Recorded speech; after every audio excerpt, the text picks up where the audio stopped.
Hello there, Drew Hanish of Whiskey Lore, and time for a little travel review because I was out of town for the last couple of days, and that's why I haven't posted anything here this week so far. But I have gotten back and I have stories to tell for my trip to Tennessee over this last couple of days. It was a shotgun trip, and it's actually going to be a little travel advice for you if you want to go actually see some distilleries and walk away with a nice little trinket and have a memory to take along with you. Because I went back to visit some distilleries that I've been to in the past, and I'm going to tell you how you can go about actually taking that same journey I did and actually achieving a trail in a day. Okay, so where I went was Nashville, and the reason I went was because Lost History of Tennessee Whiskey book is getting attention now, and actually a reporter in Nashville found out about it and said, I want to interview you. And so I said, yes, I'll be there. He said, well, we need a place to record this interview. Is there a distillery around that you want to go to do the filming? And I said, yes, because if you look at the front cover of the book, there's a picture of Charles Nelson and Nelson's Greenbrier. And so I said that would be a great place to go because I do cover them extensively in the book. And so that's where we did it. We went into their little speakeasy room, and I went in and did probably 40 minutes worth of an interview for what will end up being about a 3-minute segment on the news, but still preaching the gospel of Tennessee whiskey and why everybody should be getting much more interested in Tennessee whiskey now, because we actually know its history. But as I was driving there, the interview was to be the next day, and I left very early in the morning coming from East Tennessee, and I thought, what am I going to do today? And I've been contemplating doing a redo of my Experience in Kentucky Bourbon book because it still sells really well, and I wanted to get some updated profiles. Well, I haven't been to M.B. Roland or Casey Jones Distillery for 3.5 years. So I thought, well, here's my opportunity to actually go there. It's only an hour north of Nashville, so what the heck? I get out of the traffic and I get to go to the countryside and go see some distilleries that I really enjoyed the first time I went, so why not go back?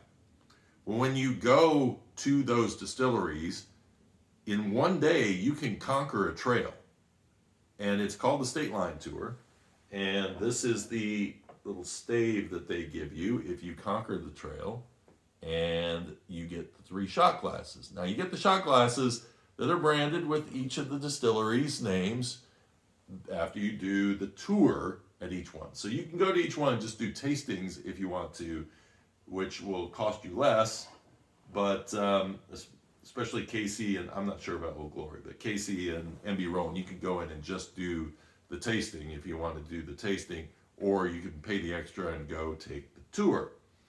And so I'm like, well, okay, I want to go back up there and do that tour. So I did, and first place I went was to M.B. Roland. Now, there are changes going on there. The facility where they're doing the distilling is still somewhat the same, but they have built a brand new rickhouse out there, and they have this beautiful mural on it. They're about to have a new entrance in, and I always say when I go to M.B. Roland, they have more whiskey for you to sample than anybody. You go in and you're like, wow, okay. It takes a half hour for them just to tell you all the different things you get to choose from. And the one thing I really wanted to try on this trip was their Black Dog. Now, if you don't know what Black Dog is, well, they're the only ones that really seem to have that name, that they're using that name. You know what White Dog is, potentially. Well, White Dog is what American distillers call New Make Spirit. So it has not aged in the barrel yet. It just came off the still, so they call it White Dog. And why would M.B. Roland call something that is clear liquid, just like White Dog, Black Dog? Because they fire their corn before they distill it. And so this gives it a smoky flavor, which is very interesting. And this is an opportunity to go taste something that you really don't get to taste anywhere else. So that is M.B. Roland. Great visit there. Actually, there is a Tennessee connection to M.B. Roland, which is that Paul and Mary Beth, who started the distillery, originally wanted to start it in Clarksville, Tennessee.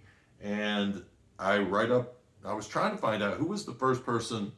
You had Jack Daniel, George Dickel, then Phil Pritchard. Who was next? Well, Paul was trying to be next, but he couldn't be next because Tennessee was making it very hard for him to do so.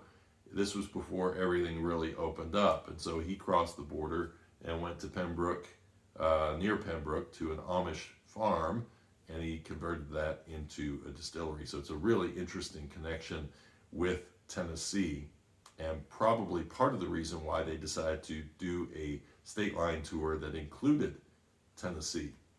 So after I left there, I went up to Casey Jones. Now, that has changed a lot since the last time I've been there, because they now have a dedicated facility just for doing their distilling. So you get to go through and do a walkthrough of the entire brand new distillery, as well as have all the entertainment and the bar and the tastings and a beautiful gift shop that they've built in there. And you still have the porch, and you still have the lake back there that you can sit out and do some tastings.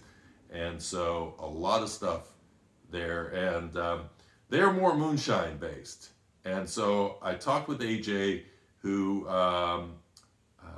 AJ is, a lot of distilleries will say, we have a heritage in moonshine. Well, AJ was a moonshiner, and he went legit. And the story he tells is about his grandfather, Casey Jones. So while you're doing the tour through, you will learn the story of Casey Jones, who spent time in prison because he had been caught in the making of stills and moonshine. And he makes he made very unique shaped stills called coffin stills. And so it's something you won't see anywhere else. You're going to get to taste some great moonshines and great whiskeys that they make there. And I think it's a place you really need to check out if you're up in that area. I'm trying to get AJ on to do a podcast interview because he's got some great stories, and I would love for you guys to hear those. Then while you're there, do your tour and tasting, and you will get a shot glass. So you did the same at MB Roland. You did the tour. They give you the shot glass. And you got 2 shot glasses, and you're heading back across into Tennessee to Old Glory Distillery. And when you go to Old Glory, which is exit 4 right off of the highway, the reason I suggest doing that one last is because when you go there, they are just finishing up putting together a restaurant, which will be a Southern food themed restaurant. So you got a place to stop and get some food, enjoy your dinner, do a tasting and a tour while you're there. You've made the day complete. Or you may actually decide to complete the evening by going to Leatherwood Distillery, which is not on the trail, not on this Stateline Trail. It's not, actually I don't think it's on the Tennessee Whiskey Trail either, but it's like right next door. So you could head over there, veteran owned, do some tastings there as well, and kind of complete your day. And so what's cool is once you do the tour at Old Glory, they'll give you the next shot glass, and you tell them, I've got the other 2 shot glasses. Then you get the stave, and that way you can have something to display, just like I have with this. So anyway, that's what was going on there. And then when I was doing the visit at Greenbrier, I was absolutely blown away by how much that has changed since just 1 year ago when I went and did a tour. And basically they didn't take you through the distillery, but you went to this horseshoe bar and you got entertained and you got to taste the different whiskeys, and you heard the story of Charles Nelson and the brothers getting the new distillery started back up. It's so different now. I mean, I can't believe the metamorphosis of that place. It is, it's been 3 different ways the 3 different times I've visited, but I think they are locked in now. Big, beautiful gift shop instead of a little hole-in-the-wall place. they have now, instead of the wall that I took a picture here, they have a whole big thing about the history, and you can go into a separate room and more history down through there with a big timeline. And then you head through and you're actually going to do much more of a tour of the distillery than you would have done in the past.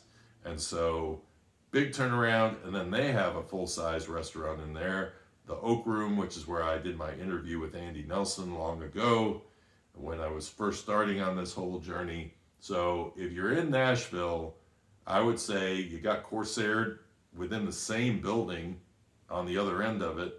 Go do a tour at Corsair and then come down and do a tour at Nelson's Greenbrier. I'm loving watching these distilleries grow and really polish their act. And this was the fun part, and this is why I suggest to people, if you're going to be around Tennessee, do some of the smaller tours. What's fun about doing the smaller tours is these small distilleries, sooner or later, may become big distilleries, and it's really fun to get to meet the people who are doing the work at the smaller distilleries. Then as you get to the bigger distilleries, well, whether they're owned by corporate entities or what may happen down the road, the style of the distillery starts to change a bit. And so it is now no longer you're really meeting the founders, but you are getting an opportunity to see a much more polished and thorough view at the distilling process and the history and going into all that. Same thing I experienced when I was in Scotland, that when I went to Kalila the first time, it's corporate owned, but I can tell you that when I went there the first time, it was a little rougher. And now Diageo has decided to polish that thing up, the same way they polished up the Talisker distillery as well.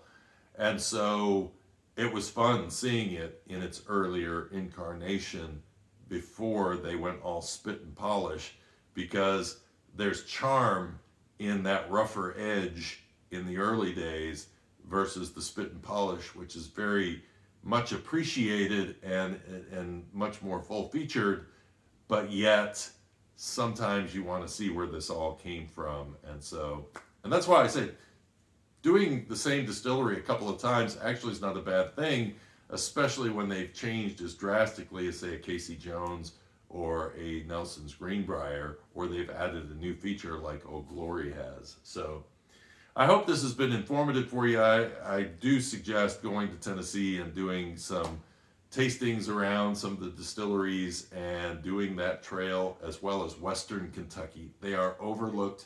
They should not be overlooked, because there's some great experiences out in those areas. And speaking of overlooked, this is Postmodern Spirits out of Knoxville. I'm going to go a little bit tomorrow into a tasting on this, but talking about an interview, or not an interview, but an article that came out recently, that as I read it, I went, that's something I need to share with my audience, because it's something that, like with the name Tennessee Whiskey, and this idea that Tennessee Distillery is using the name bourbon because it's got a bigger name, and so they don't have to promote it as much, or their customers are coming in leaning towards it because they go, well, I don't really know what Tennessee whiskey is. And that idea that if you're going to then give up on the name Tennessee whiskey, you know, are you also giving up the reason for people coming to Tennessee?